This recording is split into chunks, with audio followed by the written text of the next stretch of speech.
सकता था कि मैं गरीब फैमिली का और ऊंची सोच वाला। जी सर। याद रखना मेरा इंट्रोडक्शन एकदम क्लियर है। मैं गरीब परिवार का, लोअर मिडिल क्लास का पर बड़ी सोच रखने वाला आदमी और करोड़पति बनने की या अपने समाज में अच्छा व्यक्तित्व या ऊपर पहुंचने की सीढ़ी में सबसे पहला कदम है बड़े सपने देखना। क्या सपने देखने के लिए तैयार हो? Yes sir. तो सवाल पूछता हूं, मैं भी देखता हूं, मेजरमेंट करता हूं, आप क्या सोचते हैं?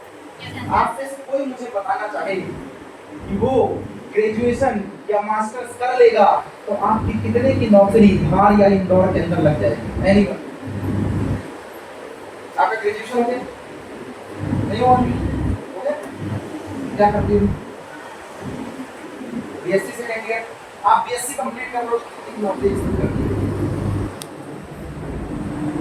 सर 5 से 10 हज़ार कितनी मिलती है मार्केट में? मिलती है, ऑब्वियस सी बात है। कॉल सेंटर वालों को 10-12 हज़ार मिलते हैं, सही बोल रहा हूँ? Yes sir. जो फ्रंट डेस्क में काम कर रही है उसको 7-8 हज़ार मिल जाते हैं। कॉल सेंटर जो टीएल होता है उसको 18 हज़ार रुपए मिलते हैं। बहुत अच्छा अनुभव है मेरे को। अभी देखते जाना मेरा ज्ञान किधर लेके जा रहा है। I was a 10th topper, 91.2%।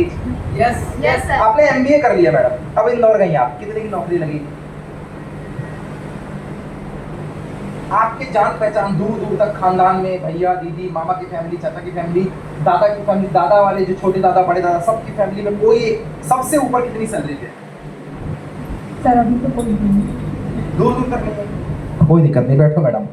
किसी के दूर से दादा की फैमिली सुनाते, पापा नहीं दादा, दादा के 2-4 भाई होंगे तो फिर चाचा, फिर पापा और ताऊ जी वाली फैमिली, फिर बुआ वाली फैमिली, फिर मामा वाली फैमिली, सबकी लगा के किसी के खानदान में कोई TCS, Tata consultancy service, Accenture या रिलायंस में या अंबानी अडानी की कंपनी में या कोई गवर्नमेंट की, सेंट्रल गवर्नमेंट की नौकरी में है क्या?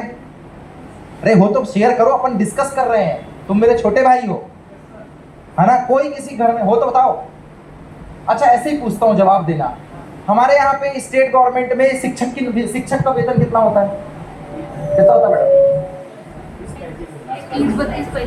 30-35 हज़ार। Yes sir. अच्छा हमारे यहाँ पे एमबीए करने के बाद जो लोग नौकरी करने जाते हैं दिल्ली मुंबई पुणे, कितनी सैलरी होती है? आप बताओ, सुना होगा तो बता दो। 40-45। आपको क्या लगता है? 50 पकड़ ले, 60 पकड़ ले, 1 लाख रुपए महीने पकड़ लेते हैं, इतनी तो मिलेगी। मतलब साल का कितना हुआ? 12 लाख। सही बात है? यस। आप में से कितने लोगों को यकीन है कि वो अपना ग्रेजुएशन और मास्टर कंप्लीट करने के बाद 12 लाख रुपए साल की पैकेज पे पहुंच जाएंगे? प्लीज बताओ मैडम, आपको यकीन है? अच्छा सिर खुजला रही थी, मेरे को लगा हाथ उठा रही है। अरे अपन लोग डिस्कस कर रहे हैं मैडम, ऐसी कोई दिक्कत नहीं है। ऐसे ये समझना आप मेरी छोटी बहन मेरे से बात कर रही है, ये सब बात माँ बाप को करनी चाहिए, मैं कर रहा हूँ। मतलब एक चीज तो तय है, हेलो यस सर। एक चीज तो तय है कि हम जिस कल्चर में हैं, मैं आपसे ताकत लगवा के पूछ रहा हूं, बताओ ना कितना, तो आप कहते हो 30-35 हज़ार। तुम्हें भी पता है कि जिस रास्ते में तुम जा रहे हो वहां 35 हज़ार रुपए का रास्ता भी बड़ा मुश्किल से तय हो रहा है। जी सर। सबकी लग तो नहीं रही। सरकार कहती है भजिया तलो, पकौड़ा तलो और स्वरोजगारी बनो। जी सर। हाँ कि ना? Yes sir. कहती बिजली बचाना है, 3 लाख रुपए लगा के सोलर पैनल लगा लीजिए, बिजली मुफ्त हो जाएगी, पर 3 लाख रुपया आपको लगाना पड़ेगा, यस सर। जिसमें 78 हज़ार रुपए सब्सिडी आएगी, जी सर। पर 3 लाख तो लगाना पड़ेगा ना। Yes sir. ऐसा ही है ना? जी सर। तो मेरा कहने का मतलब है, मेरा कहने का ये मतलब है आपको कि बॉयज एंड गर्ल्स, जब मैं आपसे जोर लगा के पुछवाने के लिए बोल रहा हूं तो आपको भी पता है 5,000, 7,000, 10,000, मोबाइल दुकान में काम करेंगे तो 12,000 नौकरी के, और जो ऊपर से कमीशन है ज्यादा बेचने का वो अलग। Yes sir. किसी पंसारी या होटल में रिसेप्शन में पहुंच गए तो 8-10 हज़ार होटल के, और रात में जो घपला कर देंगे कि रूम दे दिया और बताया नहीं, डायरी में एंट्री नहीं मारी, 2-4-5 हज़ार अलग से। गलती से इंदौर पहुंच गए, उसको ज्यादा छेड़ो मत भैया, गलती से इंदौर पहुंच गए तो प्राइवेट नौकरी के 15 से 20 हज़ार। Yes yes sir. Silicon valley पहुंच गए आईटी में, भले आईटी का एक्सपीरियंस नहीं है, बीसीए और डीसीए करके पहुंचे हैं, 5 साल का कोर्स किया अपन ने, 1 साल का डीसीए और फिर बीसीए कर लिया या पीजीडीसीए कर लिया, अब अपन पहुंच गए 25 हज़ार, इसके ऊपर तो नहीं है। भाई साहब आप पूरी ताकत लगाकर भी अपॉर्चुनिटी कितने की बात कर रहे हो? 25 हज़ार। आपके पहचान में दूर दूर के खानदान में, मैं कहता हूं पापा की 3 पीढ़ी पीछे जाओ, आप, आपके पापा और उनके पापा, दादा, मामा वाला परिवार, सबका मिला के सबसे हाईएस्ट इनकम कितनी है? तो निकल के आता, हाँ उन्होंने घर बना लिया, गाड़ी ली थी, घर में आते भी रक्षाबंधन में फिर आएंगे मम्मी को राखी बांधवाने के लिए। जी सर। 1 लाख रुपए महीना कमाते हैं, नो सर। पुलिस वाले हैं, MBBS MD हो गए हैं, अभी अभी हॉस्पिटल खोला है खुद का। हमारी जिंदगी का आदर्श वो व्यक्ति है जिसने पढ़ाई कर कर एक मौका प्राप्त किया और उस मौके के माध्यम से 1 लाख रुपए पे पहुंचा, और उसकी एज है 50 से 55 साल, 60 साल या 40 से ऊपर। यस और नो? Yes sir. मुझे आपको बताते हुए खुशी हो रही है, आप एक ऐसे ग्रेट सिस्टम का प्लान देख रहे हैं या सुन रहे हैं। ये हिंदुस्तान की सबसे अपडेटेड इंडस्ट्री है, डायरेक्ट सेलिंग इंडस्ट्री, जिसके बारे में उसी हीरे के जैसे लोगों को पता था लेकिन उन्होंने रिफ्यूज कर दिया, ज्यादा लोगों ने चालू नहीं किया। 2016 के पहले ये इंडस्ट्री बदनाम थी, 2016 के पहले ये बदनाम थी। मतलब मार्केट में अगर कोई बोलता अरे मैंने सुना है, देखा है, जानता हूं, पर मैं किया नहीं, बहुत बढ़िया, तेरे को हीरा समझ में भी आया, सही है सर। 70 में तू तोलमोल भी कर लिया, और 400 रुपए में दोबारा खरीदने भी गया, पर अगला 1000 में लेके निकल चला गया। सही है सर। सब सुना देखा, पर इंडस्ट्री का रुख सही नहीं था। क्यों? सरकार ने 2016 में ध्यान दिया, ministry of corporate and consumer affairs का नाम दिया।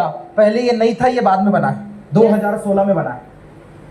फिर उसके बाद इस पे ये समझिए कि डायरेक्ट सेलिंग एंटिटीज में रजिस्ट्रेशन होने लग गए, कंज्यूमर फोरम्स डिसाइड हो गए जिसमें ग्रीवियंस सेल बोलते हैं।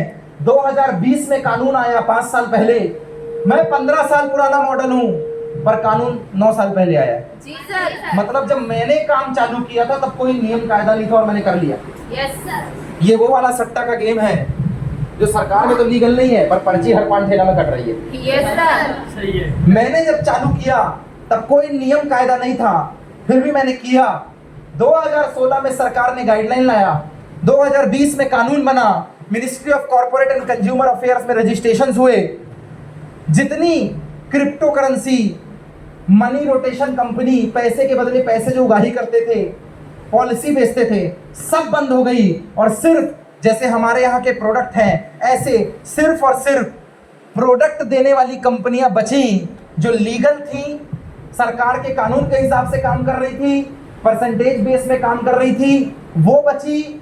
2021 में डायरेक्ट सेलिंग में नेटवर्क वर्ड को इंट्रोड्यूस किया गया जून 2021 में, और मुझे बताते हुए गर्व हो रहा है कि पहले जो बदनाम थी और जब मैंने चालू किया था और आज जब आप देख रहे हैं तो गवर्नमेंट का फुल सपोर्ट हो गया है। जैसे गवर्नमेंट नौकरी वालों को लोन मिलता है बैंक से, आप भी यहाँ पे काम करने के बाद लोन ले सकते हैं। यस जैसे गवर्नमेंट नौकरी वालों को बाहर जाके उनके एक्सपीरियंस की वैल्यू मिलती है, डायरेक्ट सेलिंग का अनुभव प्रमाण पत्र आप किसी भी बैंक या हॉस्पिटल में लगा सकते हैं।